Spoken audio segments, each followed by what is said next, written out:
The main idea behind any of these is you're going to be multiplying things that are on the outside together, you're going to multiply things that are on the inside together, and you're going to cut exponents in half. Those are the three main things that you do in these problems. The order that you do those in does not matter. You can change the order all you want. For this one, multiplying first would not be a good idea because 28 times 63 becomes a number that is too large for most people to be comfortable simplifying. So instead, we're going to break down the 28 and break down the 63 first. So I'll keep the negative 9 out front. 28 becomes 4 times 7. I'll do the variables at the end. Keep the 1/3 in front. 63 becomes 9 times 7. At the very end, I'll put all my variables. A to the second and a to the first makes a to the third. So let's still just focus on the numbers.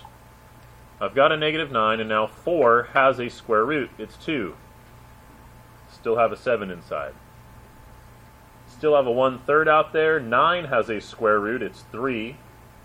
Still have a 7 inside, and again, we'll do the variables at the end. Now, before I go and try to multiply, let's just stop and think about what's about to happen. I've got a 7 inside here and a 7 inside here. If I multiply root 7 times root 7, what happens? I get 7. It's just a whole 7 on the outside. It's not a square root of anything anymore. So now that I've simplified all the numbers, everything ended up on the outside. These two root 7s together make one whole 7 on the outside. So I'm only going to write it once. And again, we'll do the variables at the end. That's a lot of stuff to multiply together. So let's multiply it together in the ways that probably make the most sense. Like 1/3 of 3 is what? 1. If I do negative 9 times 2, I get negative 18. If I multiply that by 7 and then multiply it by 1, I get a negative 126. That takes care of all the numbers. Let's do the variable.